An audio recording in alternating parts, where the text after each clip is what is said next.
marching band. For your halftime entertainment, we celebrate the 43-year reign of the speed metal kings, Metallica. With 9 Grammy Awards and 14 nominations, 38 concert tours worldwide, and 11 studio albums that span 4 decades, the Titans of Thrash remain the standard by which all other metal is measured. We begin with a 1984 classic from their second album, For Whom the Bell Tolls, followed by the 1992 tour anthem, Wherever I May Roam. And then, let's turn down the house and light up the stage for the Auburn University Marching Band and their show, Metallica.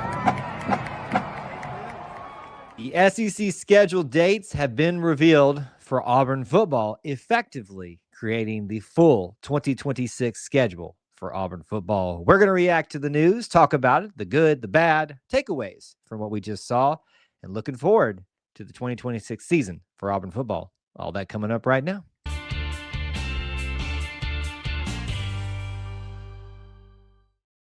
War Eagle, everybody, welcome back to another edition of E2C Network Live, where we get together, we sit down, we discuss, we share in the Auburn experience, all about Auburn sports, Auburn culture, Auburn family stuff. An easier way to say it, though, is if it's orange and blue, it is what we do. So thank you so much for joining us and what we're going to be doing on this evening's reaction live stream for the schedule, SEC schedule, reveal for 2026 Auburn football. And basically, we could just call this the full schedule reveal. As always, there's plenty to discuss in this. We're going to go game by game, take a look at things, make some speculations. Not necessarily hardcore predictions or anything like that, but I know that can't be stopped in streams like this. Everybody loves to look forward. So that is certainly something that can have an element in our discussion here today. But the reality is we're here to just give initial thoughts, reactions, commentary on what will be the Auburn 2026 football schedule.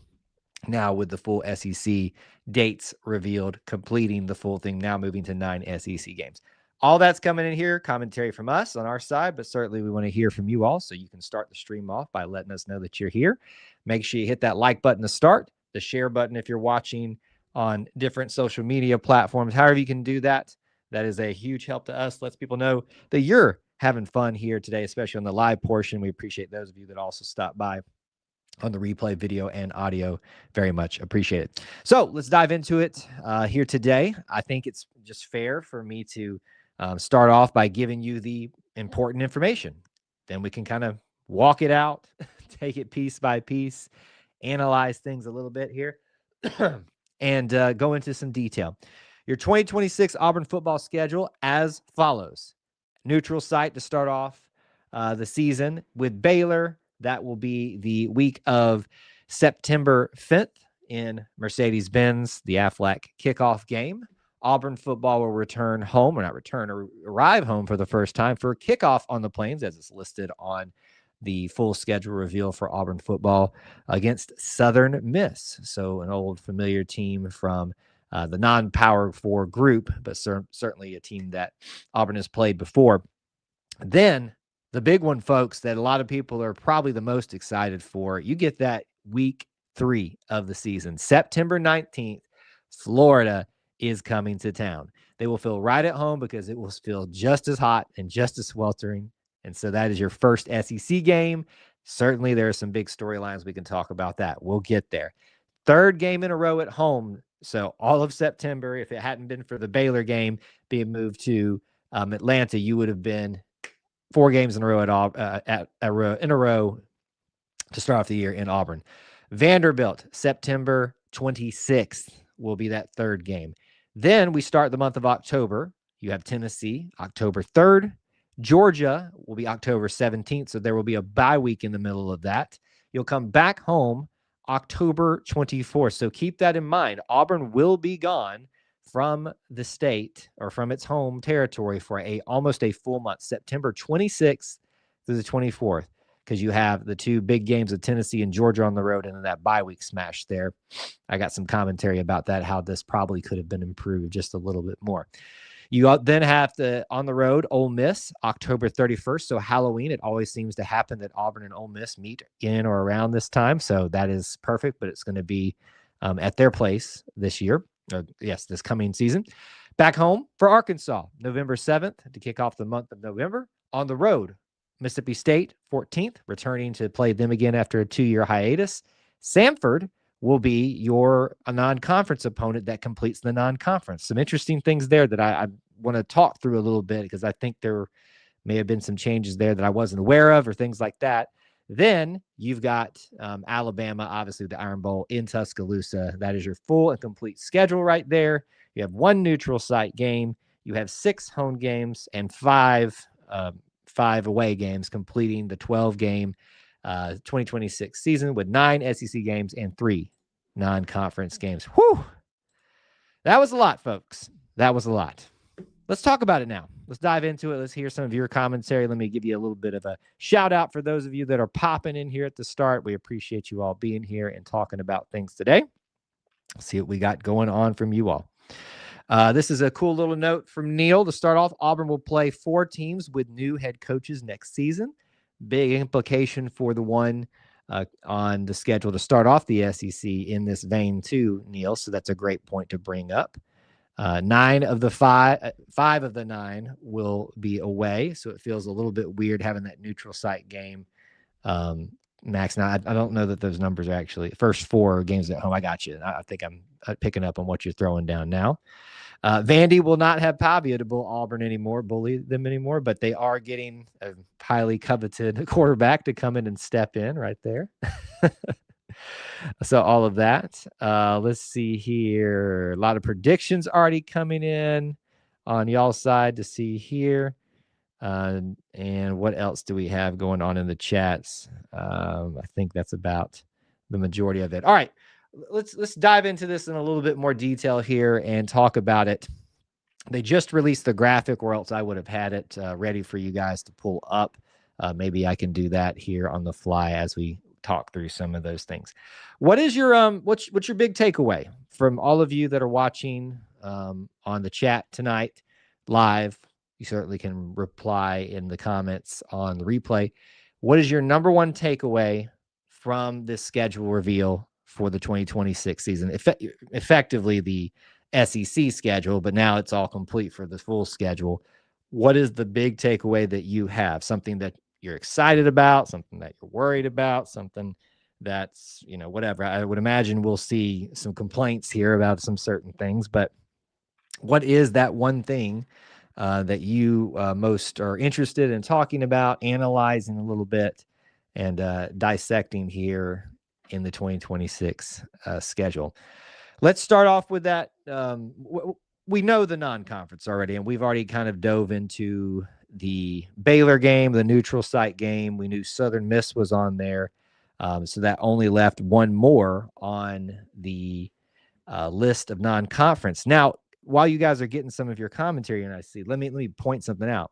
Unless I read it incorrectly, FBS schedules, and I may have read it incorrectly, had Jacksonville State listed as our other non-conference opponent that was released. And I checked it a little while ago. Looks like they have already updated that. So unless I got something wrong, saw something out of line, I'm just double checking here, because there was a bunch of schedule announcements today for the smaller non-conference games for the coming years, and they've already updated all of those that I'm looking right here. So that looks like it was a little bit of a rescheduling in the middle of the night type of scenario, because I'm just double checking here to make sure that we didn't miss anything and I didn't get anything confused. But Jacksonville State is no longer appearing on any of FBSschedules.com. They're usually pretty good about being up to date. They've already got it updated for the dates and stuff right now. 5 SEC games sucks. Yes, it does. Certainly there always seems to be a really tough stretch for Auburn in the middle of the year. And it's here again. We'll get there when we talk about it at that point. Big takeaway from Neil: crime doesn't pay. Oh, wait, for Auburn, rough schedule.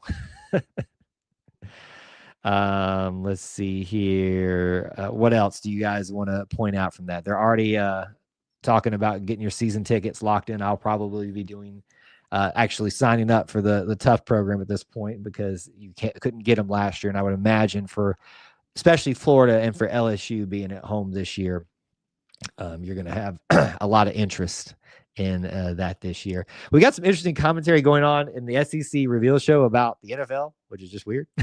It's kind of throwing me off a little bit. I know it's about Cam Newton stuff, but I'm trying to pay attention to that and this, and it's like, what are we talking about Phillip Rivers in there? But anyway, all right, let's keep moving forward here with our commentary on the subject at hand. So we talked about the non-conference. You got two to start off with, whether it was Jacksonville State and they swapped it in the middle of the night or I just forgot about it. Sanford is going to be how you end the season there. So we'll get there in a second. Let's start with the Florida game. A lot of implications for this one. How excited are y'all to have Florida back in the fold? I think one of the greatest crimes that have happened in SEC scheduling over the last several years is the fact that traditional historical rivalries that aren't the primary ones, but no less special. I mean, well, somewhat have a specialness to their own, like Auburn and Florida, Auburn and Tennessee. They went by the wayside because of how things were done in scheduling. Now you are getting an opportunity to finally see these teams again and have them on the schedule. And this is one has been a long time coming for Auburn and Florida, and you get to have them here in the confines of Jordan-Hare Stadium to kick off the year in terms of for SEC play. And that will be your second game in a row at home. September 19th. What if we did start November? It almost happened that way during the COVID year. That one is going to be an exciting way to just get the middle of the home game stretch just rolling it into full steam here. John Sumrall was the supposed heir apparent to the Auburn head coaching job for a long time. And it wouldn't have, surprised anybody if had he gotten the job, but that changed for whatever reason, or maybe he wasn't as people seem to think, the primary candidate all along. Either way, 1 and 2 were John Sumrall, Alex Galesh, and Alex Galesh is now the head coach at Auburn. So you will effectively have a real interesting dynamic of the game here by the two people that were courting, or Auburn was courting, or vice versa, the most, playing against each other. A lot of emotions on the line. It's pretty awesome right there. I love what I'm seeing. As much as I maybe wanted to see Auburn and Florida in October or maybe even November, it is kind of special to kick it off that way. There will be a lot of excitement around that. Lots of commentary about must beat Florida. Unbeaten Lakes, I hope we play Florida at night, but with LSU playing Ole Miss that same day, it will most likely be a 2:30 kickoff. It just feels very wrong if this is not a night game. Now, I really hope, and maybe what happens here when the times come out for some of these games, and they usually put out like the first 3 or 4 games, the times already, you might actually see if Southern Miss game before that is a night game, then that probably bodes well for the being a midday game for Florida, which will be hot, really, really, really, really hot. I hope it's a night game though, and it would be an awesome thing for college game day to come. That right there, other than LSU, feels like the best bet for a college game day appearance. We can come back to it and talk about it, but I knew that's where a lot of you wanted to focus on there. A lot of you are talking about some of the history in the chat from that. It's something that we've wanted to see for a long time. Auburn, Vanderbilt. That is September 26th. Yeah, September 26th. It's a little blurry on that screen. And no more Diego Pavia. Hugh Freeze is also not here, so that curse will not continue on in either fashion.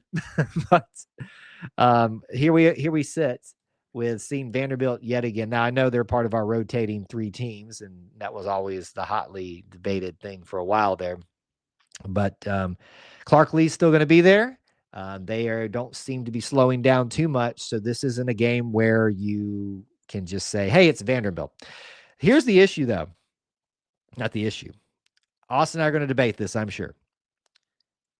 Where does homecoming go? Traditionally, you see Vanderbilt sitting right there. You go, that's where homecoming goes, because you want to put it in a game that you're going to likely win, or you should win. And Vanderbilt used to be that way. That can't really be the case anymore. Southern Miss is going to be the kickoff on the Plains. So hopefully thankfully, that can't be it, that they'll put homecoming there too. They probably will and make me very upset. But Vanderbilt, I think, is probably your most likely candidate for a homecoming right now at the very end of September.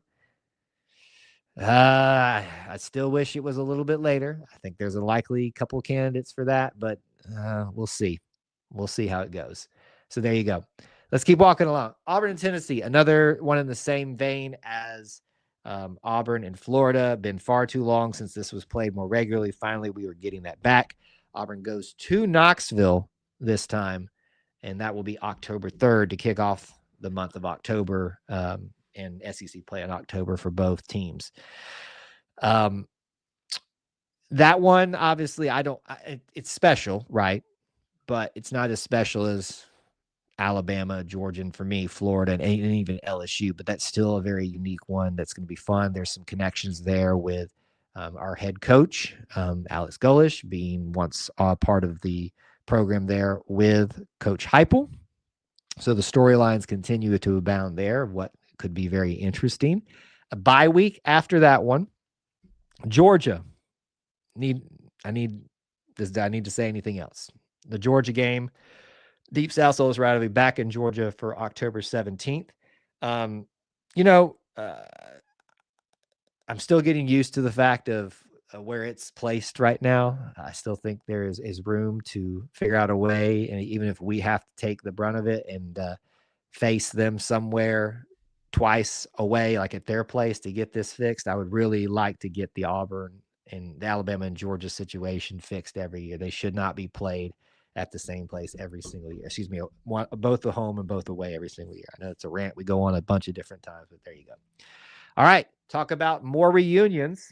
Auburn and LSU, the Tiger Bowl has been off for two years now. I have the amount of LSU fans that have reached out to us, either live streams, comment sections, whatever, and just lamenting over not having the Tiger Bowl has been oddly surprising to me. And it kind of oddly surprising. It's been pleasantly surprising to me. As LSU fans, they don't represent themselves as a collective that well, but it was kind of nice to hear them being very sad about this not being there. LSU is one of those teams that struggle to find a really core rival. And certainly they have that a little bit with Alabama, a little bit with Ole Miss, but there was always us and them kind of thing. And so this feels a lot better. They're coming back to the Bayou with Lane Kiffin. Big one. So what did we just talk about? That's back at home on the 24th. So you got a bye week smash in there, but look at this stretch right here. Tennessee, Georgia, and LSU. It is going to be rough. Now, that is not dismissing the rest of the SEC, as we just got done talking about. Vanderbilt's seeming like they're going to hang around to some relevancy for a while with Clark Lee at the helm, which has been very impressive to watch. But that stretch right there is going to be brutal. Maybe some would say this is your make or break point. What you do through that 3-game stretch is going to potentially, determine the type of season that you're going to have, potentially. But that's just getting through most of October. Auburn and Ole Miss. Halloween, I've already talked about that. That feels like that happens more often than not, and it's just weird. Wonder if there was some intentionality there with the SEC offices, seeing that normally happened a lot. I felt like I've been to at least a few Auburn and Ole Miss games on Halloween night. I know I went to one as a student, which was a lot of fun. But this will be at Ole Miss this time. There's your month of October. So we'll be spending Halloween at least away at our home, enjoying that. November. And you guys, if you have some commentary about any of these things we're talking about, we'll leave obviously some room in the back end. Please bring it up. Arkansas, November 7th. Here we go again. It feels like we've been playing Arkansas. Did we ever miss a game with them throughout all of this transition period? I don't think we did. But Arkansas is coming back to Jordan-Hare Stadium on November 7th. Now, again, we will talk about some other implications for this schedule, and I've kind of hinted at them here. I would like to propose to any Auburn official listening to this Probably none. In the sound of my voice, this is my begging, pleading, just on my knees. Please, please make this homecoming. There is no need to have our Arkansas is in a state right now where this is a fair one to do. There is no need to have a homecoming in September. There's enough going on. Vanderbilt, I know, is the obvious option for homecoming. I get it. But let's be honest. The excitement is at the front end, in the middle with all the big matchups. The back end until we get to Alabama is just November is kind of a dud. Let's just be honest. You need to add a little bit of intrigue and excitement outside of that. Put it on Arkansas. I'm sorry. The people have done it to us. Vanderbilt made us homecoming one year, I think, if I'm not mistaken. Put it on there. There you go. Neil says Arky is such a forgettable team to play. So, we'll see how they go. In that. I agree, Stan. It should be homecoming. 100% agree with you on that one. I'm just making my plea out there right now. Now, next, Mississippi State on the road back at Starkville, getting back in the habit with the Mississippi States, Mississippi State, but the Mississippi schools. If I said a wrong date, I'm sorry. But November 14th for Mississippi State, back there in Starkville. Some argue that maybe this should be Auburn's number 3 in your permanent quote unquote opponents, at least for the next 4 years. And I think it would have been a good option, but we'll get to at least go see them in Starkville again and spent some time there myself recently. Next up, Samford. Now, I would be all in favor if we stopped playing these types of games in the second to last game of the year. Now, I know why we do it, but I would much rather play all of these at the start, get them out of the way, and then just concentrate on SEC. You want people to have an off week, bye week, in a sense, to take care of business. And fortunately, that's what teams like Samford are. Now, some people lose these games. Auburn has in the past and others have tried to as well and have successfully lost those games. But Auburn versus Samford, if this is what's going to the pattern be for the next couple of years, is that you schedule your Power 4 team, probably a semi-formidable opponent in the group of 5 realm, Southern Miss, and then you schedule your small game. I love that it's going to be either in-state or other regional teams. So far you've had Auburn and Georgia Southern was announced today. Austin P. I think Missouri State is somewhere on the schedule. So that's way out there. But I love the fact that Samford is going to be on this. It was supposed to be Jacksonville State. I was going to love that too. And I think that would have added a little bit of intrigue. But Auburn and Samford, that's a cool one to see on the list of this schedule this year. It's happened before. It's happened a couple of times recently, but a lot of connective tissue there. That is your final home game. And that is going to be Senior Day. So my vote would be for that not to be homecoming, because I think it should be about the seniors. You could effectively combine those two things together. But to me, let's just talk about it. They're going to make it Vanderbilt. It should be Arkansas. It also could be Samford, but it doesn't need to be because of what happens there. Because the problem is they got to make all of these a theme. Military Appreciation Day is going to be it's going to be Vanderbilt's homecoming. Arkansas is Military Appreciation, and Senior Day is Samford. That's not what it should be, but that's what it's going to be. And then Alabama, not to just gloss over that one, but it is what it is. It's the Iron Bowl. It's the greatest rivalry in sports, and this time in Tuscaloosa. There's not really much commentary I can add to that other than another new matchup, as people have pointed out, for the last, 8 times. This time between Coach Alex Galesh and Kalen DeBoer. For those that listen to this or see this off in the future, what were you hinting at there? You'll just have to wait and see. No, I'm just kidding. But Auburn and Alabama in the Iron Bowl out there. Okay. We did a little quick thing through there, and then we spent some more time on each of those. I've done a lot of talking, but I don't want to belabor any points here too long. So certainly if you have some commentary you'd like me to dive into, I'll run back through a couple I've saved on there, and we'll talk about that. Drop that in the chat now. Let me give you some reminders about your next scheduled content that you're going to have here at E2C Network with us this week and going forward. Your next scheduled live stream, this was not a scheduled one because it just kind of popped up on our radar to do it. The next scheduled live stream of Auburn basketball post-game show, Auburn Chattanooga State Farm Arena Holiday Hoops Giving. Join us for that live here post-game show. The Auburn Experience, the live recording for episode 154. We'll be talking about this in more depth.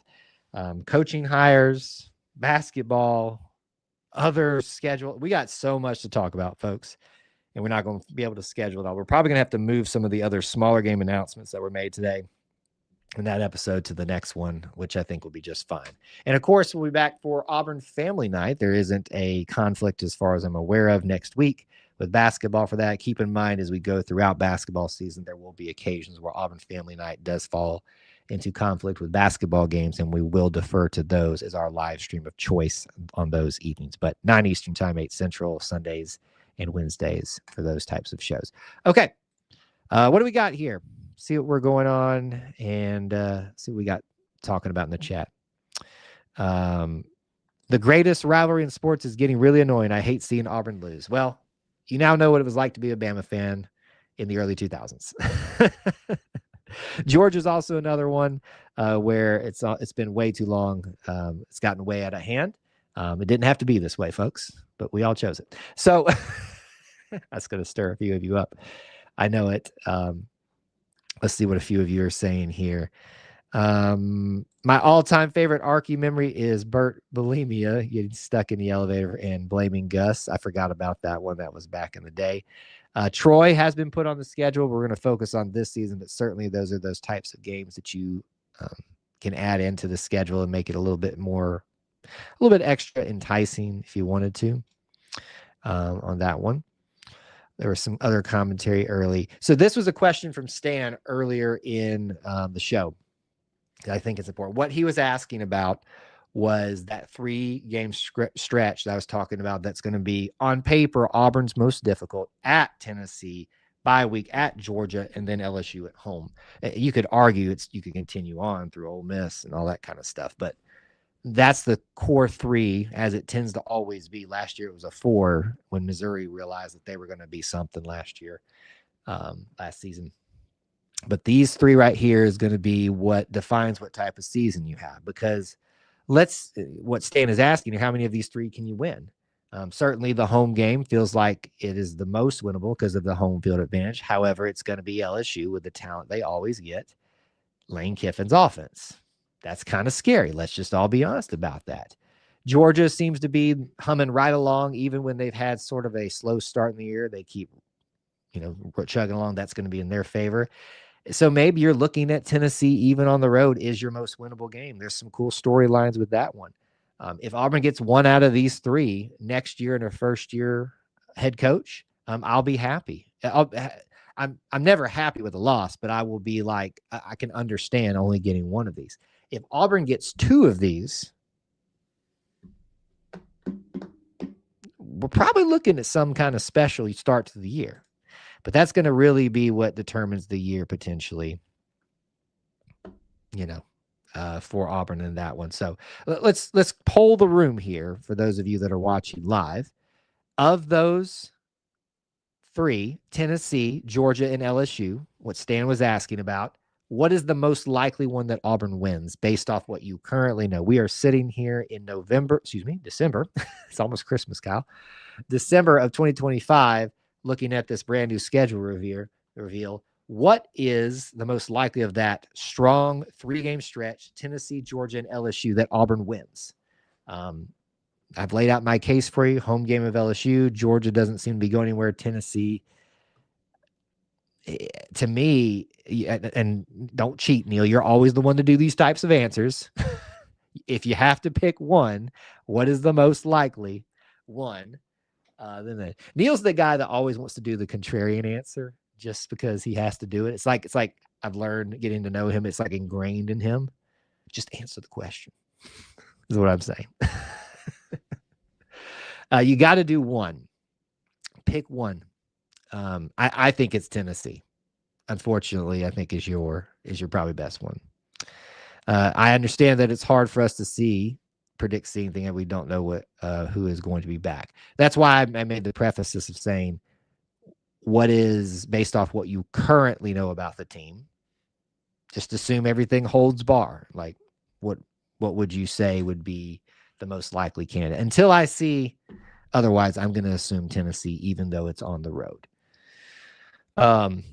LSU being at home certainly is helpful, but it's going to be LSU's talent that they always get combined with Lane Kiffin's offense. Again, if Lane Kiffin's still there. In that commentary. All right, so we talked about it. Tennessee only because of Auburn's defense. There you go. Which should be still pretty good with DJ Durkin at the helm. So we've broken down the majority of the games here. We've talked about what may fall within some of this schedule. Where does homecoming fall? What's going to be the toughest stretch here? Maybe round out our conversation tonight. The good and the bad. I think the bad of this is certainly that 3-game stretch. 2 of them are on the road. It's thankful that you have a bye week in the middle of that. The good, I like adding Samford in. If it was supposed to be Jacksonville State. The two, let me go back to the bad. The bad is that 3-game stretch in the middle of October, start off October, and then how dull November is. This happens far too often. To me, Arkansas probably should have been. Here's what I probably would have done. I would have rathered us play Florida at home and Tennessee on the road to start off with. Just go ahead and knock those 2 things out right there. I know that those are probably the most intrigue because they're going to be the freshest, having not played them, having played them the least out of all of these guys and of the history there. I then probably would have slid Arkansas into that slot and maybe actually that doesn't fix it. I was trying to find a way to kind of mismatch things up and put more of an intriguing game in November. It probably would have been best. Maybe you just flip-flopped LSU and Arkansas. Yeah. I mean, I think it's as simple as that. In fact, we saw a couple of years ago where Texas A&M with the older SEC scheduling, they had kind of filled that end of October, early November slot for Auburn, especially after Alabama and Georgia stopped being an amen corner together. So to me, if I could fix something, my worst thing about this is I would have swapped LSU and Georgia for their place in the schedule. It would have cleaned up that difficulty a little bit. It still would have spaced out LSU and Alabama pretty significantly. You'd have Mississippi State and Samford still there with the break in between all of that. I think that's my biggest gripe out of this. What do I love? At first, I thought I didn't love having Florida kick off the SEC schedule. I think it's great. We've been looking forward to this for a long, long time. Me personally, I know a lot of you have. I think it's really cool that we're finally going to see them every 2 years now. I would have argued that you should have just flip-flopped who you didn't play the last couple of years and then just do it every 2 years, like back home and then away. But SEC had better ideas. This is all a 4-year plan anyway for how this is going to transpire. And who knows how much the league will have expanded by then and changed things up. And then we'll be back to not seeing Florida and Tennessee every single year. Or excuse me, every other year, every 2 years, or whatever you want to call it at this point. So a little bit of good, a little bit of bad there. I am happy that we don't have to be in Auburn 4-5 straight games in a row at home during the sweltering heat. That's helped a little bit by that Baylor game going to a neutral site because it would have been 4. But to me, I really wish we would break that up more often. And I think maybe that there's another change you could have made there to make this a little bit more palatable. Swap Tennessee and Vanderbilt. Maybe that's what I was kind of getting at. So if I had my way with this schedule, the changes that I would have made, I would have moved probably, let's just keep Samford where it is if we can't play all the non-conference to start off with. I would have flip-flopped Vanderbilt and Tennessee to kind of spread things out with that home stretch there. And I probably would have swapped LSU and Arkansas. And I think you would have had probably the best case scenario for a schedule there. But they don't ask us for our opinions on it. We just give them. And we'll still pay to go and be part of that beautiful Auburn football season in 2026. Want to thank you all for joining us for our reaction to the reveal of the SEC schedule for Auburn football in 2026, effectively the full schedule. Getting to now digest that for what, 8 months? Something like that. However, somebody do the math. Digest it for a long time, talk about it. Eventually, we will get some game times to start off the year and start to put the football team together as the staff completes as well for the first year under Coach Alex Golesh and the Auburn Tigers. It's going to be a fun one. You guys are the best little family within the Auburn family, and we appreciate you so much for joining us and being part of that little family. As we go, I want to remind you, the Auburn Creed asks you to do these things: to do justly, love mercy, and walk humbly with God. We ask you to do the same. War Eagle.